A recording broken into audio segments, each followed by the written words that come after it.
Muito boa noite a todos, né? Feliz ano novo a todos nós. Esse ano de 2021, que nós aprendamos a nos tornarmos melhores e não esperar que o ano se torne melhor, né? Então, meus irmãos, nossa primeira palestra pública do ano de 2021, eu resolvi fazer um pequeno sorteio lá no meu evangelho, e o capítulo que eu abri, eu vou fazer a palestra de quarta. E abri no 6, o Cristo Consolador, capítulo 6 do Evangelho segundo o Espiritismo. Um capítulo que eu nunca havia me aprofundado, estudado a fundo. E eu consegui montar aqui alguns conceitozinhos, interpretações minhas, não são absolutas, porque uma grande vantagem que o Espiritismo nos dá é essa liberdade, de a gente mesmo tomar nossas próprias conclusões, que estejam erradas ou não, mas pelo menos nós estamos nos esforçando para compreender alguma coisa. E o que eu trago, as interpretações que eu trago aqui não são verdades absolutas, é a minha visão, mas cada um pode ter a sua, pode concordar ou não. Mas vamos lá. Antes de começar mais aprofundadamente aqui no capítulo, eu queria trazer uma frase que Allan Kardec nos traz na Revista Espírita sobre a quem o Espiritismo se dirige. E Kardec diz lá: o Espiritismo se dirige aos que não creem ou que duvidam, e não aos que têm uma fé e aos quais esta fé basta.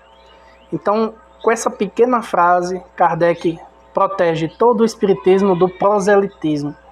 Então nós não temos a intenção nenhuma de converter ninguém, de tirar a pessoa de uma outra religião para vir ao Espiritismo, não é a nossa intenção. Kardec deixa bem claro aqui que o Espiritismo fala àqueles que não têm nenhuma fé, que estão desalentados, que estão sem sentido para a vida, que não creem em nada, ou que duvidam de tudo que é dito. Aos ateus, né? Então o Espiritismo se dirige a estas pessoas.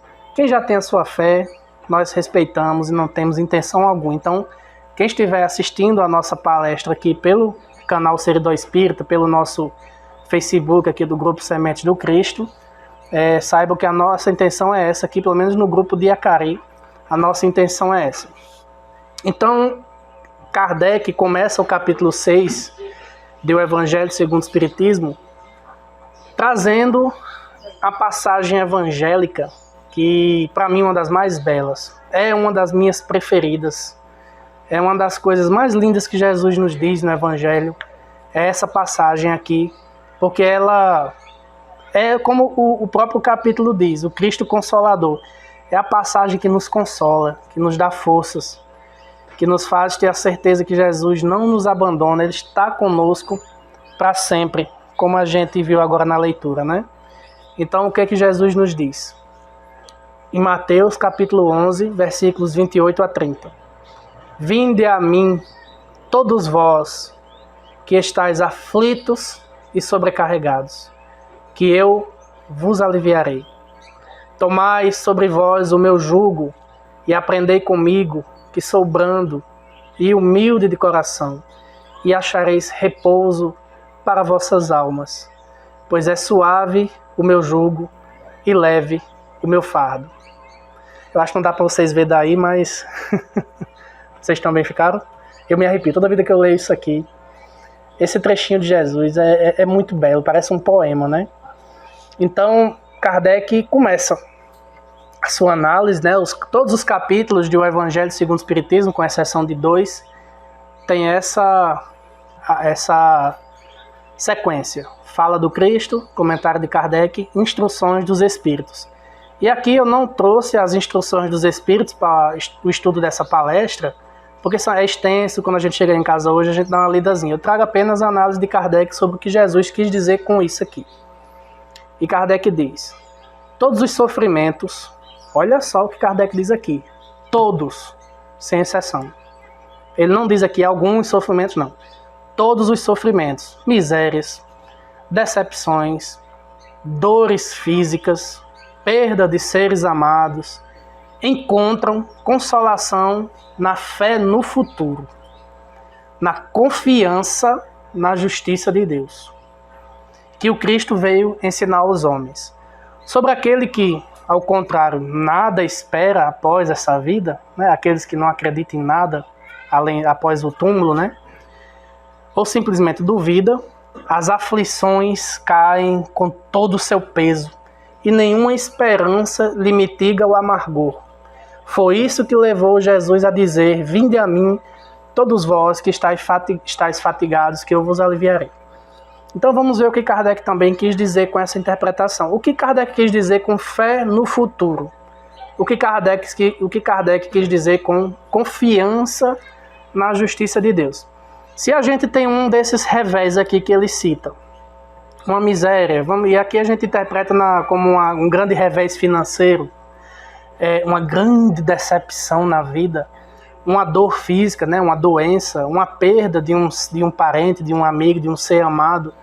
Se qualquer dessas vicissitudes acontece com a pessoa, e essa pessoa se desespera ao extremo de chegar a uma angústia a ponto de pensar em atentar contra a própria vida, essa pessoa está tendo confiança em Deus? Provavelmente não. Porque se ele não tem essa confiança na perfeição, e o Espiritismo nos traz essa certeza que Deus é a justiça perfeita, é a plena justiça, soberanamente justo e bom. Então, se você não tem essa certeza, essa fé dentro do seu coração, você vai se desesperar. Você vai amaldiçoar Deus, você vai se virar contra Ele. E aqui eu lembro de um filme, O Conde de Monte Cristo, quando Edmond Dantes está preso lá no cárcere há muitos anos, ele vira ateu, né, dentro da prisão, né? Ele até escreve na parede: Deus me fará justiça. Quem já assistiu esse filme aqui? Todo mundo, né? Deus me fará justiça. Aí chega um ano que ele não faz mais a inscriçãozinha na parede, perde a fé.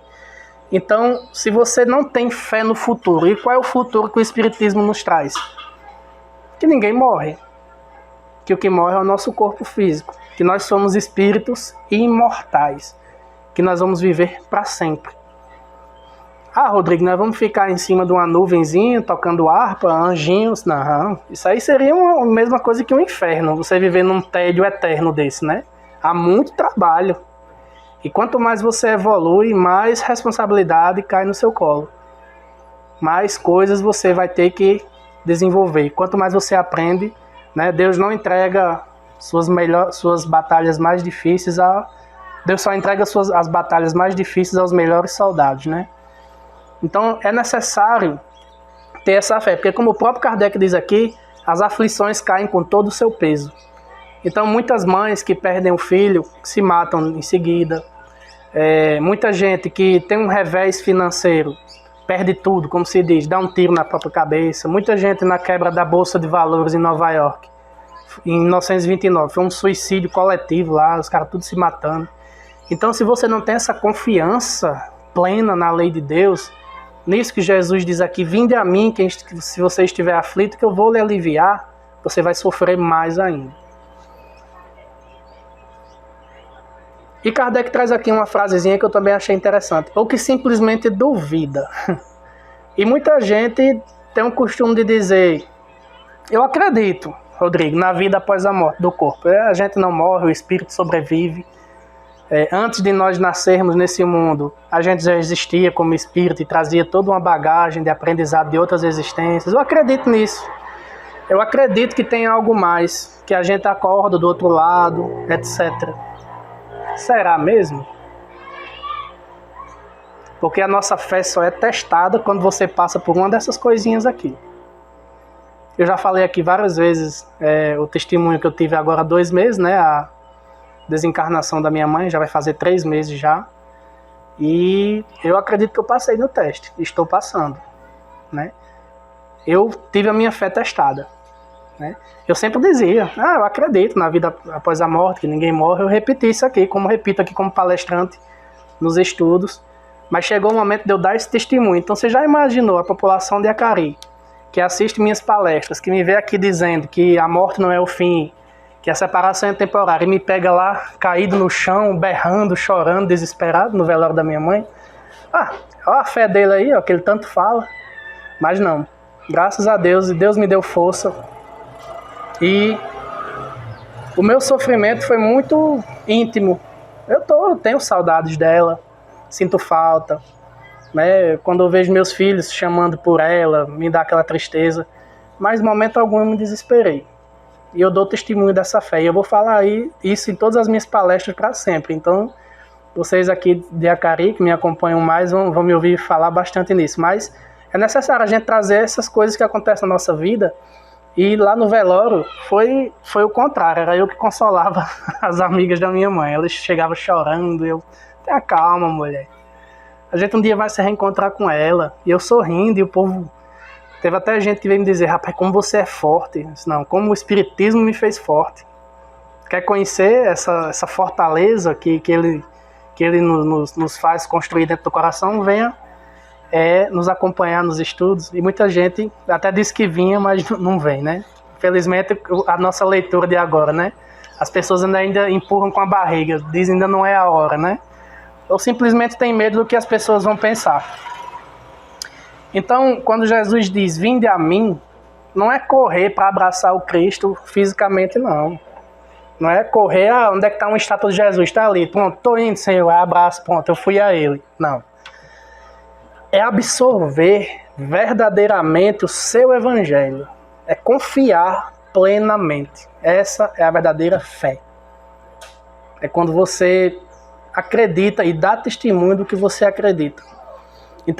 Então Jesus está dizendo aqui em outras palavras, venham para a minha palavra, que ela te consolará e te esclarecerá. Esclarecerá. Quase não saía. Então Jesus ele não está dizendo, venha a mim aqui, o meu corpo, não. Venham a minha palavra, venham ao meu evangelho, venham ao meu ensinamento, que ele vai te consolar. E Kardec continua. Entretanto, faz depender de uma condição... Epa! É o codificador trazendo condições já. Faz depender de uma condição a sua assistência, a assistência de Jesus, né? E a felicidade que ele promete aos aflitos. Essa condição está na lei por ele ensinada. Seu jugo é a observância dessa lei. Mas esse jugo é leve, como ele diz, né? E a lei é suave, pois que apenas impõe como dever o amor e a caridade. Está aqui a condição. Você só será consolado por Jesus, você só será aliviado, como ele diz aqui, se você colocar dentro do seu coração e começar a praticar de verdade o amor e a caridade. Então a condição é essa, ser amoroso, ser caridoso. Rodrigo, a gente está em palestra pública, tem que sempre repetir esses conceitos, né? Porque para quem está assistindo pela internet. Rodrigo, mas eu sou caridoso, eu dou esmola. Peraí, né? Caridade para o Espiritismo é outra coisa. Dar esmola, ajudar as pessoas é generosidade, é benevolência para com todos, né? Um dos 3 quesitos que os Espíritos trazem na questão 886, o que é a caridade tal qual Jesus entendia? E os Espíritos respondem, benevolência para com todos, perdão das ofensas e, talvez acho que seja mais difícil, indulgência para com as imperfeições alheias. Já imaginou se todos os brasileiros fossem indulgentes com as imperfeições alheias? Não existiria essa polarização política, não existiria esse preconceito dominante, né, de raça, de cor, de gênero, né? Então essa é a verdadeira caridade. Então Kardec nos dá a condição, você só será consolado por Jesus, pelo seu evangelho, se você praticar a caridade. Se você não for uma pessoa benevolente, indulgente e perdoar as ofensas que ele faz, quando chegar um desses reveses aqui, decepção, dor física, perda de seres amados, você vai sofrer, você não vai ser consolado. E Kardec continua no outro item chamado Consolador Prometido.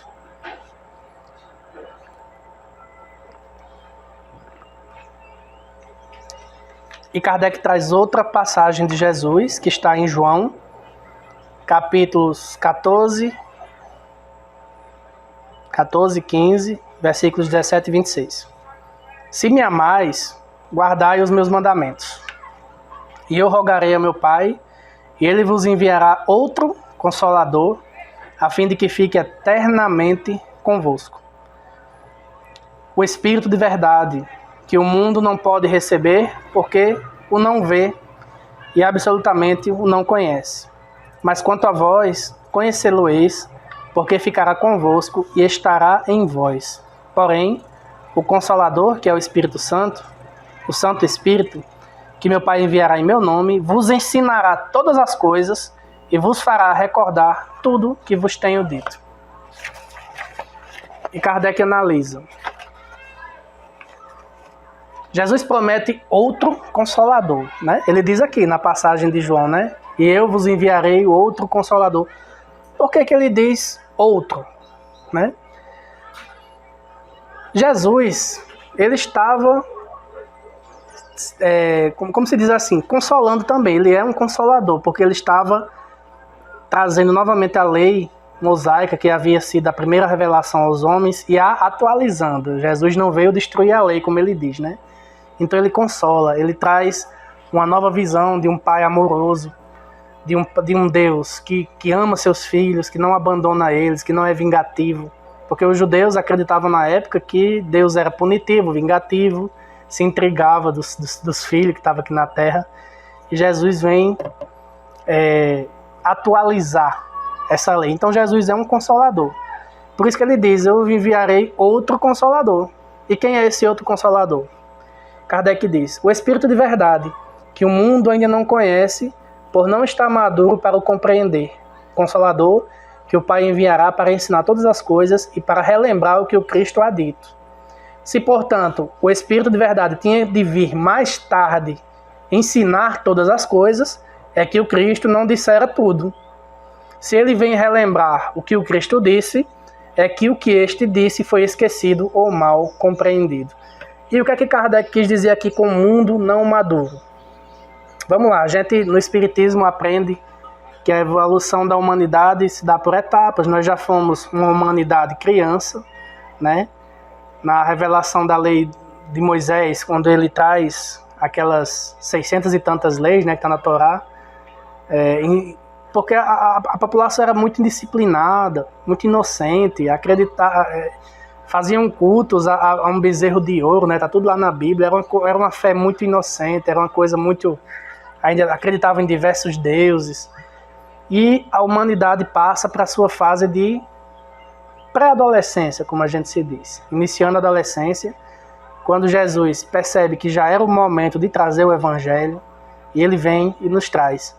E no século XIX, com o advento do iluminismo, com a renascença artística, cultural, vem a doutrina espírita. Então, o mundo ele vai ficando maduro de tempos em tempos. Por que Jesus não disse todas as coisas no Evangelho? Você já imaginou se eu chamasse... Deixa eu ver aqui os filhos da gente. Se eu chamasse, pronto, os gêmeos de Amarildo, Eva e Francisco. Eva, Francisco, vem aqui. Eu vou ensinar vocês agora equação de segundo grau. Vamos lá, Amarildo, como é? Bhaskara, né? Delta é igual a... Como é? Eu já até esqueci a fórmula. B menos B, a raiz quadrada, né? Eles iam entender? Será que Francisco e Eva entenderia, Maria, da equação de segundo grau, se eu tentasse ensinar?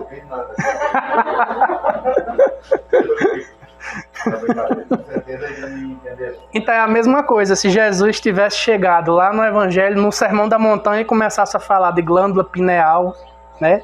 Se ele começasse a falar de perispírito lá no Sermão da Montanha, ou de fluido cósmico universal, ou de fluido vital. Ele foi crucificado falando por parábolas, né? Talvez se ele tivesse dito isso, o povo tinha abandonado ele. É um louco, né? Então por isso que ele não disse tudo. E é isso que Kardec fala aqui.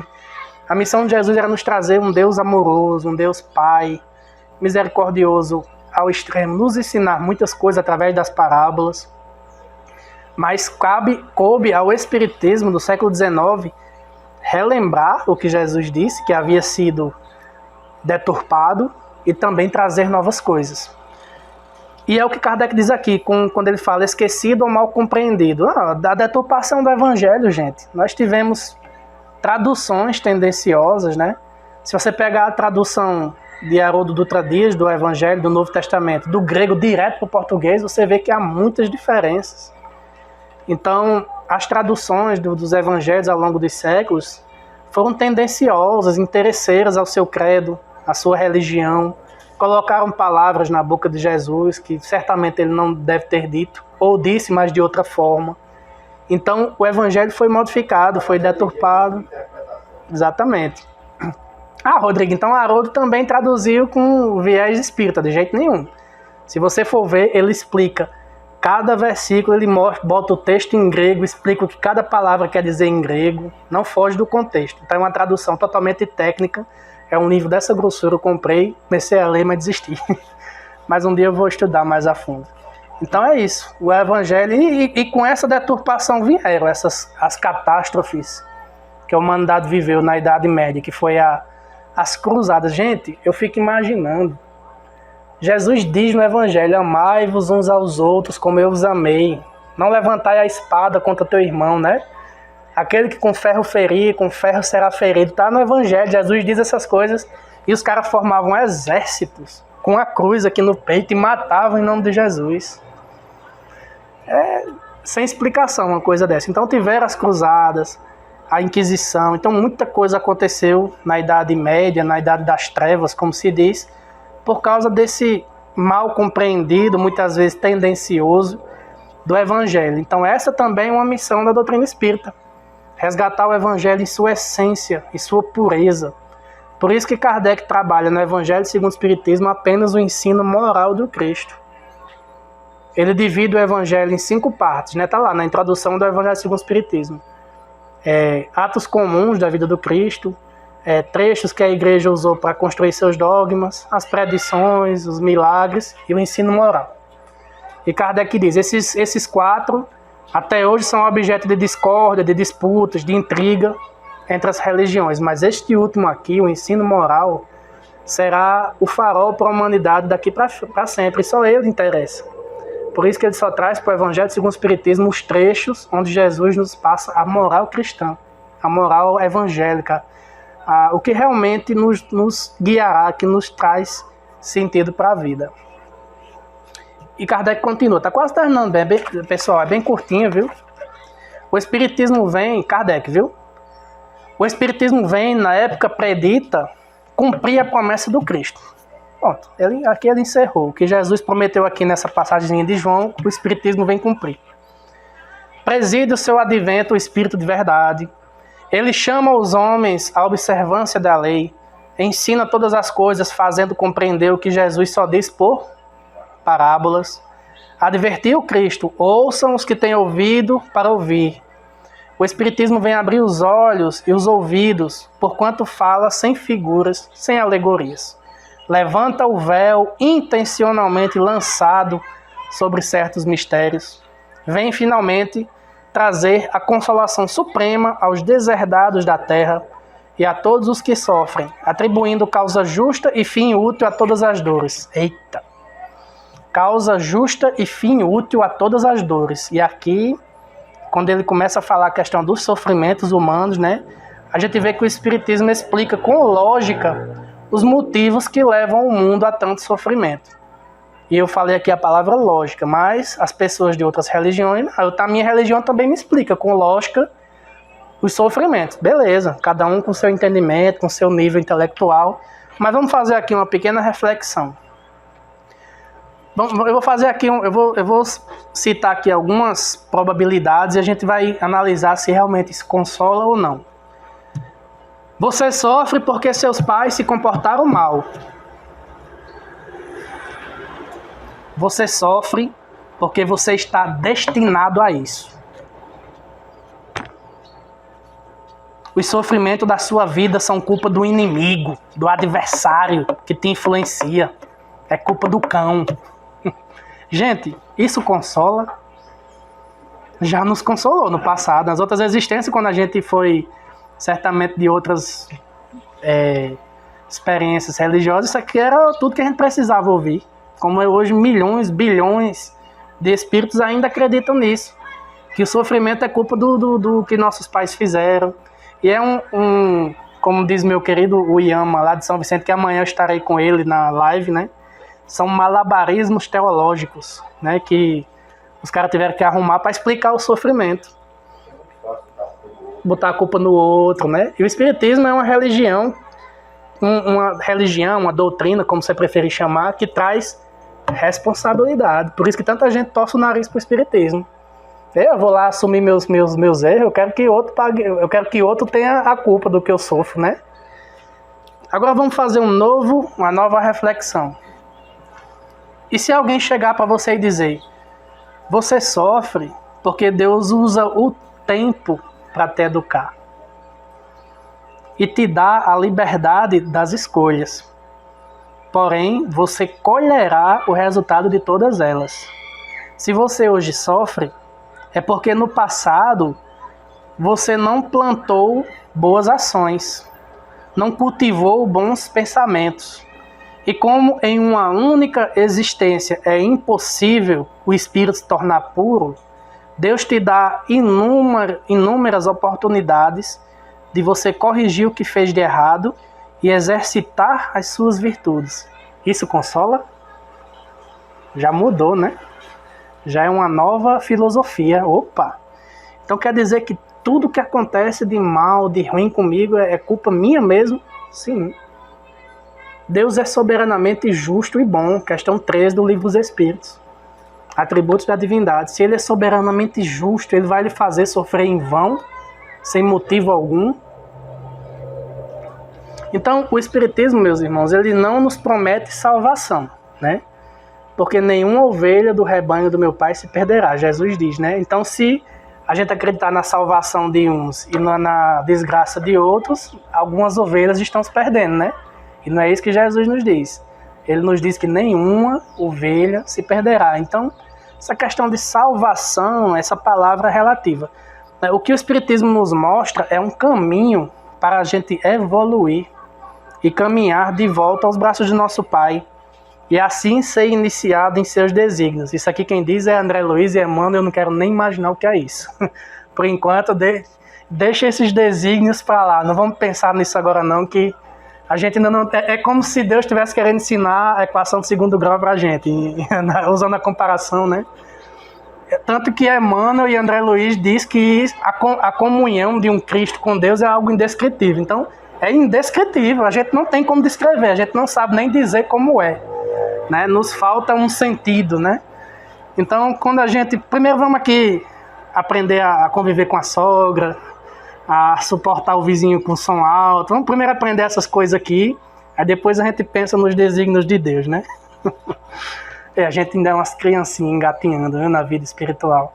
Tanto que no Livro dos Espíritos eles dizem: vocês estão muito mais próximos do início da evolução do que do fim. A gente está bem aqui ainda. É isso aí. E para finalizar,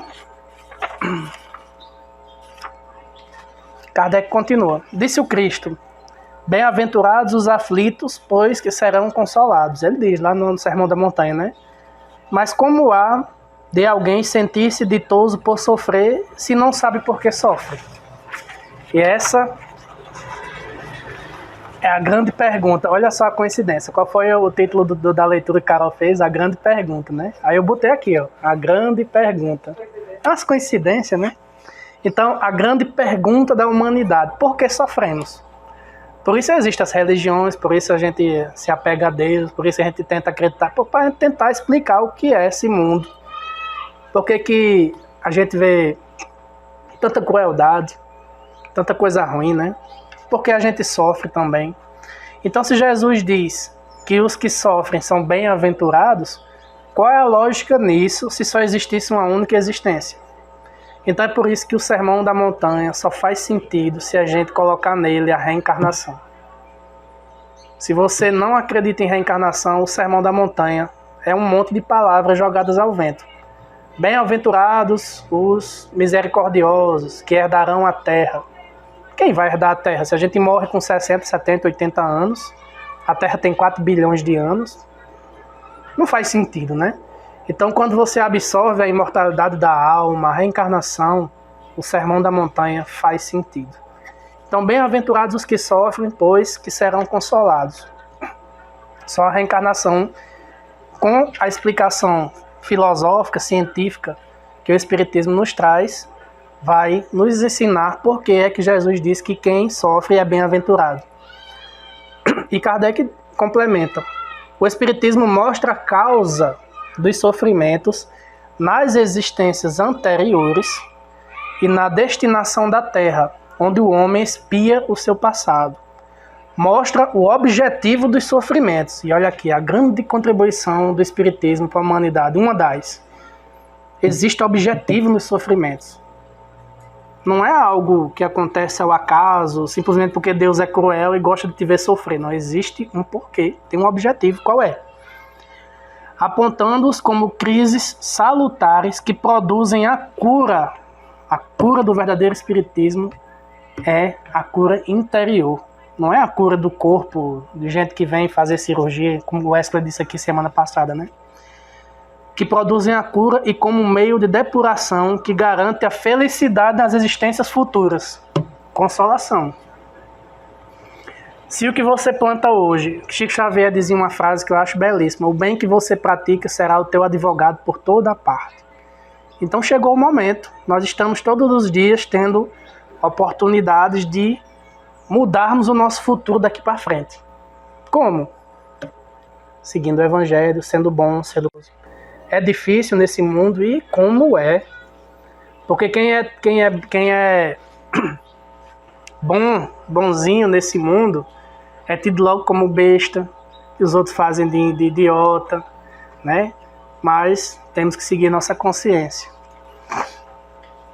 Tá ok, Rodrigo, a gente sofre por causa dos erros do nosso passado, beleza. Mas então por que a gente não lembra do que fez? Esquecimento do passado. E eu achei lá num site da União Espírita Mineira uma coisa bem interessante sobre o esquecimento do passado. Ele traz aqui 1, 2, 3, 4, 5, 6 ideiazinhas básicas. O que tem lá?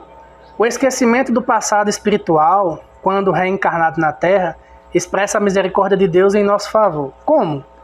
No estágio em que nós nos encontramos atualmente, e o que eu falei ainda agora, a gente está bem mais próximo do início do que do fim, né? O nosso passado não é nada agradável. Gente, eu não faço a mínima questão de saber o que eu fiz nas outras vidas, sinceramente. Se hoje nós somos a melhor versão de nós mesmos, então você já foi pior do que você é hoje. Disso ninguém queira duvidar.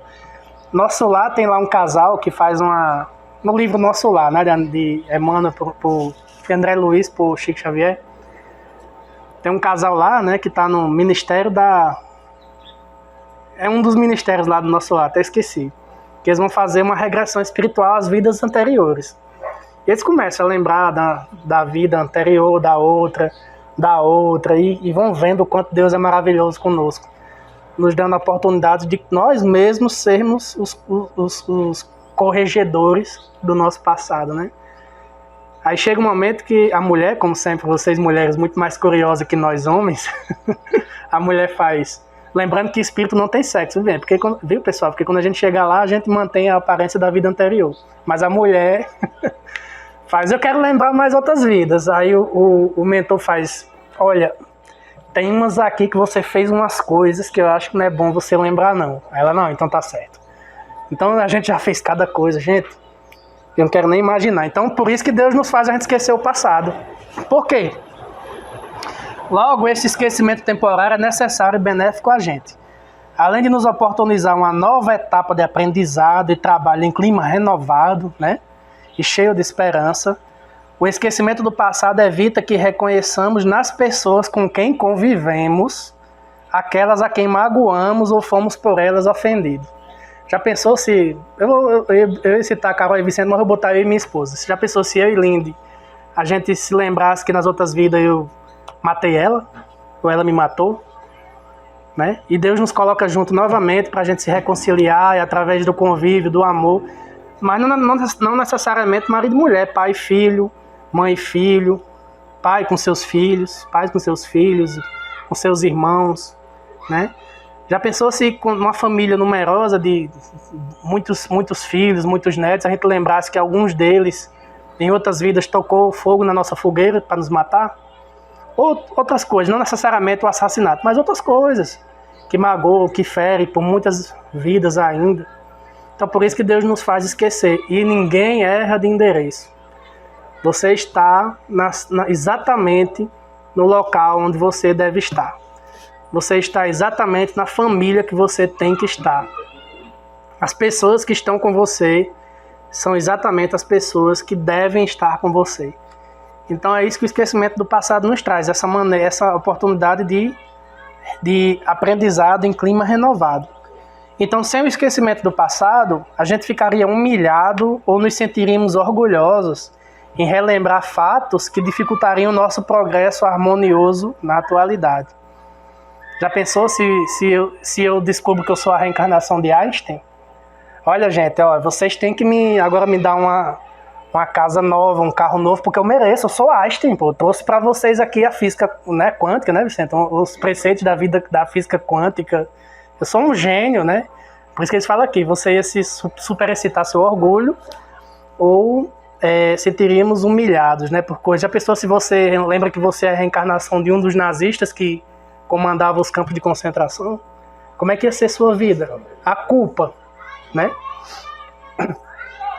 E outra coisa importante, o esquecimento do passado não nos tira o progresso já realizado, uma vez que os conhecimentos adquiridos anteriormente ficam arquivados em nossa memória espiritual, no subconsciente, e se expressam em nossa vida como impulsos e tendências. Por isso que crianças de 2, 3 anos estão tocando piano, né? Porque isso são coisas que você não perde. Suas conquistas intelectuais ficam com você para sempre. Por isso que as crianças hoje em dia estão nascendo tão inteligentes, porque são espíritos que já vêm encarnando há muito tempo na Terra, já aprenderam muitas coisas e eles estão esquecidos do passado. Mas essas coisas, essas tendências são patrimônio do espírito. Subconsciente, como diz aqui. Então o espírita, consciente da lei de causa e efeito, sabe que as provas de seu caminho têm uma razão de ser e se alicerçam nas ações do seu pretérito, seu passado espiritual. Por isso, com o esquecimento do passado, recebe as dificuldades de hoje como reajuste e a oportunidade de progresso em sua jornada evolutiva. Aí entraria aqui o debate filosófico, mas não faz sentido você estar sofrendo sem saber por que sofreu, mas essa síntesezinha aqui eu achei bem interessante. Se você quiser, depois eu coloco no grupo pra gente.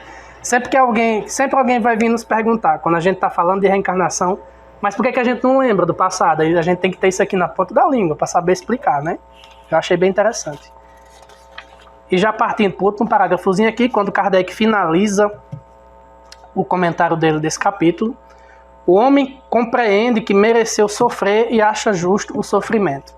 Então, depois que você se torna um espírita, que você alicerça sua fé nesses ensinamentos que a doutrina nos traz, você vai compreender que se alguma coisa muito ruim acontece na sua vida, tem um porquê. E provavelmente o porquê é você mesmo. Ou é uma expiação de um erro do passado, ou é uma provação. Não necessariamente você está pagando por um erro do passado. Você pode estar ali passando por uma experiência que você pediu no seu planejamento reencarnatório, para que você exercite suas virtudes, para que você, se passar por essa prova, você se saia dela bem mais forte, bem melhor do que você entrou nela. Então, por isso nós estamos num mundo de provas e expiações. Não é só um mundo de expiações, né? Então, os sofrimentos humanos, o Espiritismo nos explica que é uma dessas duas coisas. Ou você está passando por uma coisa que você pediu antes de encarnar, ou você está pagando por um erro do passado. Sabe que este lhe auxilia, o sofrimento, ao adiantamento e o aceita sem murmurar. Como o obreiro aceita o trabalho que lhe assegurará o salário. O Espiritismo lhe dá fé inabalável no futuro, e a dúvida pungente não mais se lhes apossa da alma, dando-lhe a ver do alto as coisas, a importância das vicissitudes terrenas, some-se no vasto e esplêndido horizonte que ele o faz descortinar, e a perspectiva da felicidade que o espera lhe dá a paciência, a resignação e a coragem de ir até o termo do caminho. Assim, o Espiritismo realiza o que Jesus Cristo disse do Consolador prometido, conhecimento das coisas, fazendo que o homem saiba de onde vem, para onde vai, por que está na terra. Atrai para os verdadeiros princípios da lei de Deus e consola pela fé e pela esperança. Então é assim que Cristo nos consola, é assim que o Espiritismo vem nos abrir, como Kardec diz aqui, esse novo horizonte. E depois que a gente se aprofunda na doutrina, você passa a enxergar a vida de uma forma totalmente diferente. As notícias no jornal você já interpreta de outra forma. Os sofrimentos da qual você é testemunha, você já vê com os olhos da justiça e sabe que aquilo ali tem um porquê, é necessário. Então você muda seu comportamento. O Espiritismo ele nos asserena, nos faz sermos pessoas mais... E é uma coisa que uma vez eu escutei uma pessoa dizer, eu achei bem interessante. O que eu gosto nos espíritas é que eles são bem calmos, bem... assim, os espíritas eles são bem gentis, né? E porque essa fé que nos proporciona... Lógico que existem espíritas truculentos, existe por aí. Mas aquele que realmente absorve os cinco princípios maravilhosos dessa doutrina já começa a modificar a sua vida. Então era isso. Até quarta-feira que vem, se Deus quiser, e muito obrigado.